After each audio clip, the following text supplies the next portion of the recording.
Hey Canucks fans, and welcome to this one take Clay's Canucks Commentary. It's 5:30 in the evening. I'm about ready to drive home from work, and I'm praying that I don't fall asleep at the wheel because I, like many of you, have been up for the last 13 hours. I got up at 4:30 in the morning to watch the Canucks take on the LA Kings in a preseason game from Shanghai. And I enjoyed a lot about the game, more about the spectacle around the game actually. The cheerleaders, the introductions, the anthem sung by the cute kids choir, the pregame interviews, the fans, and the fans were awesome. They're oohing and awing at everything, at a big hit, at a shot, at a save, at a neat play, at a close call, and even at dump-ins from center ice.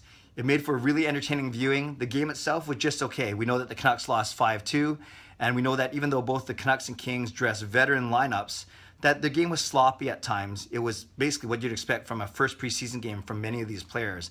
And the one thing that really slowed the game down was the amount of penalties that were called.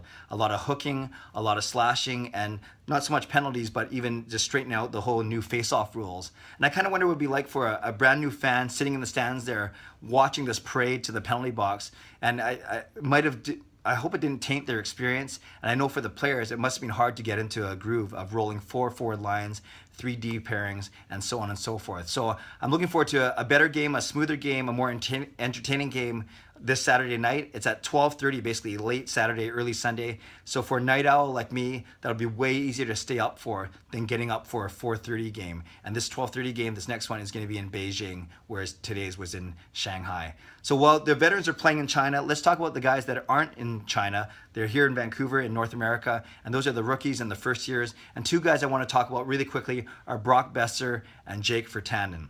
I really want, and I can see a way that both guys make the team this year. Brock Boeser, we know that last year he ended off with 4 goals in the last 9 games, and this year he started off the same way in preseason. He has scored he has 4 goals in the first 3 preseason games. He's got a knack for the net. He's got a wicked wrist shot. He's skating decently well. And I know there are a few people that think, send him down to Utica. There's no harm. Let him dominate there. Let him develop there. And you don't risk losing a veteran on waivers by sending Brock down and keeping the veterans up.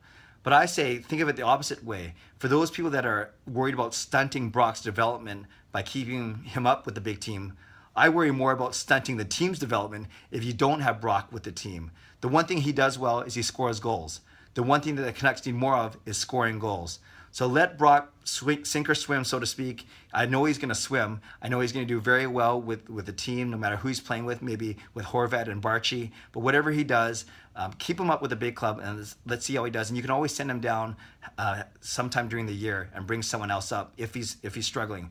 But I certainly don't see him struggling. I think the fans want to see it. I know I want to see it. Well, I'm a fan, so that makes sense. And I know the general Vancouver population wants to see it. So would I be heartbroken if he got sent down? No, I would understand the reasoning. But as a fan and as I think that Brock can offer what the Canucks need, and that is a sniper and someone who's dangerous every time he touches the puck, especially in the offensive zone. The other guy I want to talk about really quickly is Jake Virtanen.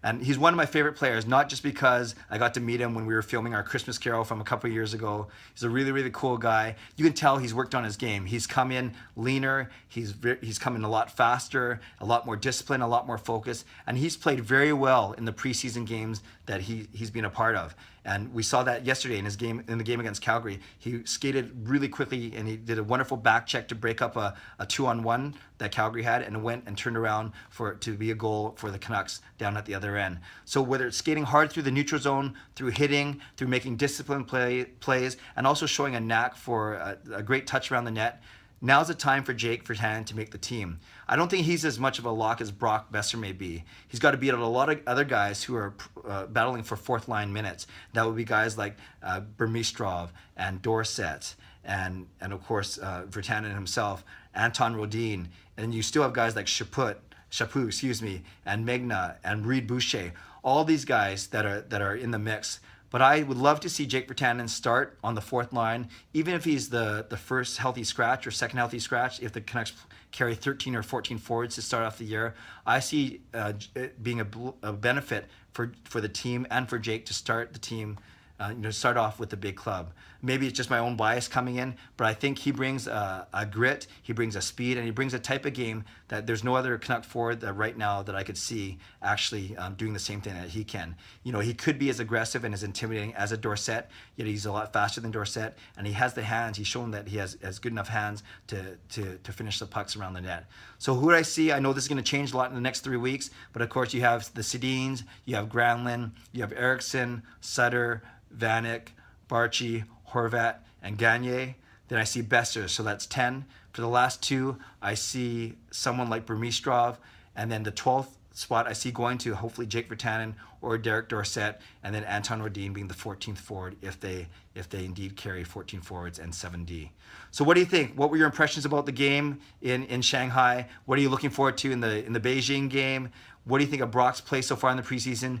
What do you think of Jake Virtanen's play so far in the preseason? And do you think either of them, both of them, or neither of them will start the season off with the big club? I know we've got 3 weeks to go still. A lot can happen between now and October 7 opening night. But imagine, for me, I would love to see a line down the road of Bo Horvat centering Jake Virtanen and Brock Boeser, your first round picks from 2013, 2014, 2015, all on one creative, exciting, and potentially dangerous line for the Canucks. Anyways, leave your comments below. I'd love to read them. Subscribe to this YouTube channel if you haven't done so already, and I look forward to catching up with you soon. God bless, and go Canucks go.